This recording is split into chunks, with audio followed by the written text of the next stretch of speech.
اکثر لوگوں کا ایک سوال آتا ہے کہ کیا اللہ واقعی تہجد سے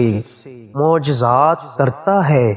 اور ہم یہ کیسے جان سکتے ہیں کہ اللہ تعالی ہماری تہجد کی مانگی دعاؤں پر راضی ہے یا نہیں؟ وہ ایسی کون سی نشانیاں ہیں؟ تو سنو، اللہ تعالی خود فرماتا ہے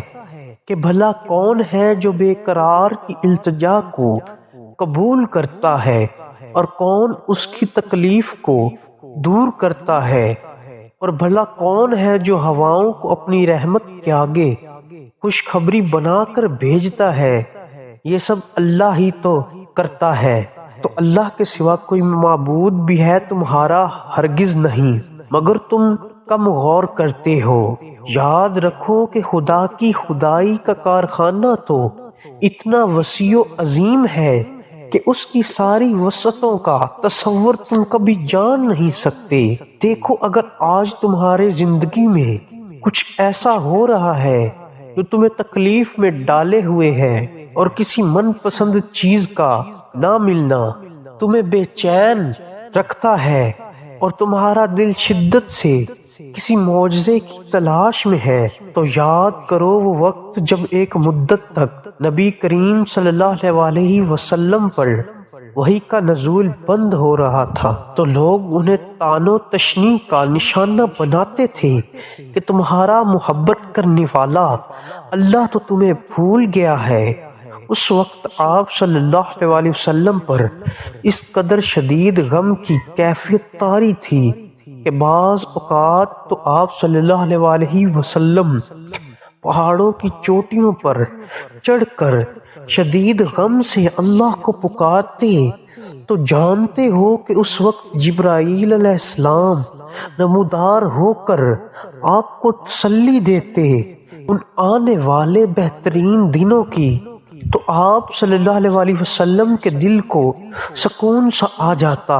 اور اضطراب کی کیفیت بھی ختم ہو جاتی۔ تو اگر آج تمہاری زندگی کسی وجہ سے حبس زدہ ہو گئی ہے،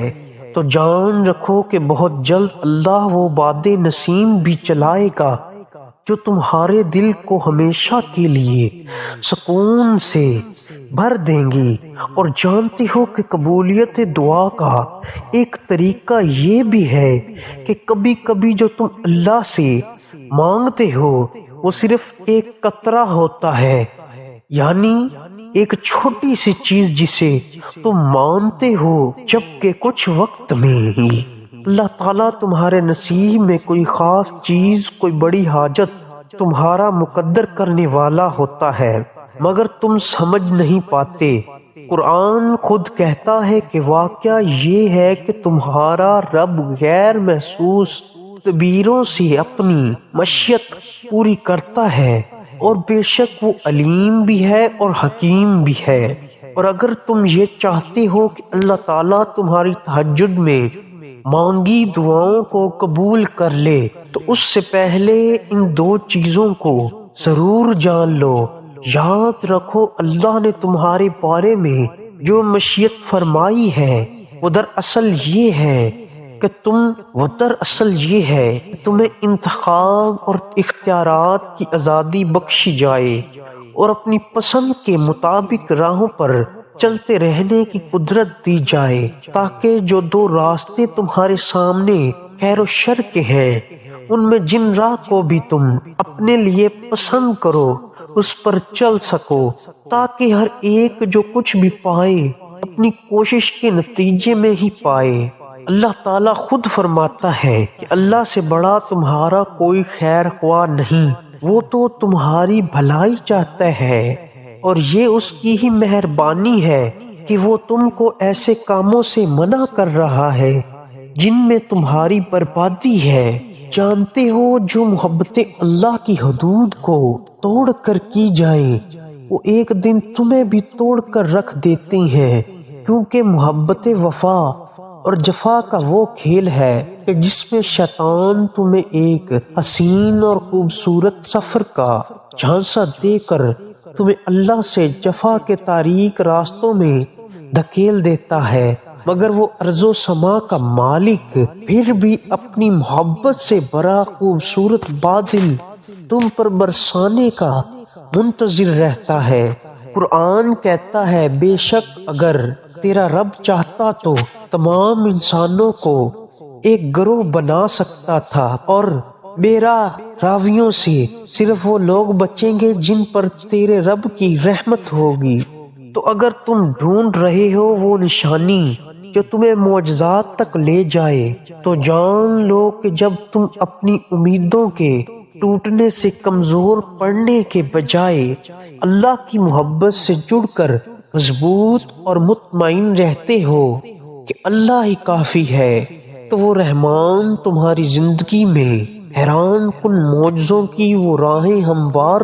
کرتا ہے جو تمہیں بہترین اور خوبصورت منزلوں تک پہنچاتی ہیں، جو دکھ چین نہیں لینے دے رہی۔ تہجد ان دکھوں کو جڑ سے مٹانے کی طاقت رکھتی ہے۔ اللہ کہتا ہے کوئی مانگنے والا جو مانگے مجھ سے اور میں عطا کروں، تو جان لو تہجد رب سے کن کہلوانے کی طاقت رکھتی ہے۔ تم ان سرد راتوں میں جب اپنا گرم بستر چھوڑ کر